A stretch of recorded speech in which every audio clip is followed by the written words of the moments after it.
Hello everyone, welcome back to my channel. চলে এসেছি নতুন একটা ব্লগ নিয়ে।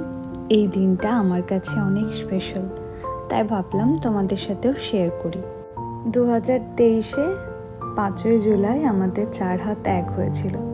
এবছরে আমাদের 1 বছর বিবাহবার্ষিকী উপলক্ষে এত তামঝাম। তার আগের দিন বিকেলবেলা বসে পড়েছিলাম নেল এক্সটেনশন করতে, ভীষণ সুন্দর করেছিল। আমাদের পরিচয়টা 2019-এ। আচ্ছা, ওর আর আমার পরিচয়টা কিন্তু ফেসবুকের থ্রুতে, যদিও ওর বাড়িও বোলপুর, আমার বাড়িও বোলপুর, কিন্তু কেউই দুজনকে চিনতাম না। ফেসবুকের থ্রুতে পরিচয়, তারপর 2019-এ একটা ভালো বন্ধুই বলতে পারি, তারপর থেকে যাই হোক প্রেম।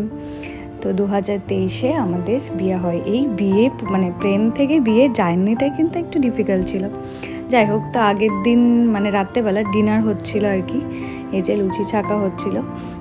পরের দিন সকাল সকাল উঠে মন্দিরে যাব বলে রেডি হয়ে গেছি। তারপর মনে পড়লো আলতা পরা হয়নি, আর এই যে আমার ভাই আমাকে আলতা পরিয়ে দিচ্ছিল।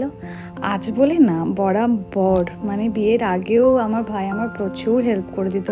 আমি যখন বিশ্বভারতী পড়তাম তখন অনুষ্ঠান থাকলে বা কোথাও যাওয়ার থাকলে বরাবর, মানে এরকম ভাই বিশাল কপাল করে পাওয়া যায় আর কি।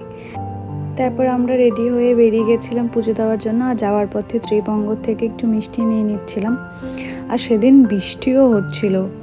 যাই হোক, মিষ্টি নিয়ে সোজা আমরা চলে যাই ডাঙ্গালি কালীতলা। আমাদের বাড়ি থেকে ডাঙ্গালি কালীতলা খুব একটা বেশি দূর না, আর কঙ্কালীতলা সামান্য একটু দূর, মানে হাতে সময় থাকলে যাওয়াই যেত। কিন্তু সেদিন যেহেতু বাড়িতে অনেক গেস্ট আসতে শুরু করে দিয়েছিল, এই জন্য আর খুব একটা সময় হয়নি। এখানে মায়ের পুজো দিলাম, এখানে শিব মন্দিরও আছে পাশেই। তারপর ঠিক তার সামনে হনুমানজির মন্দির আছে। তারপর এখান থেকে আমরা গেছিলাম লক্ষ্মীনারায়ণ মন্দির। তারপর সেখান থেকে সোজা বাড়ি। কিন্তু এরপর থেকে আর আমার কোনো ভিডিও নেওয়া হয়নি, যেহেতু বৃষ্টি পড়ছিল রাস্তাতে।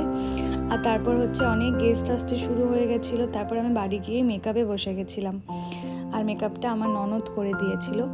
তো এরপর থেকে আমি তোমাদের সাথে আমার ছবিগুলো শেয়ার করে দিচ্ছি আর কি। সবই হয়, মালা বদল, কেক কাটিং, সিঁদুর পরানো, মানে সেই মানে আগের বছরের দিনটা মানে একদম মানে চোখের সামনে ভাসছিল। তো এই ছিল আমার মিনি ব্লগ। তো তোমাদের যদি ভালো লাগে তাহলে লাইক করে দিও, পাশে থেকো। টাটা।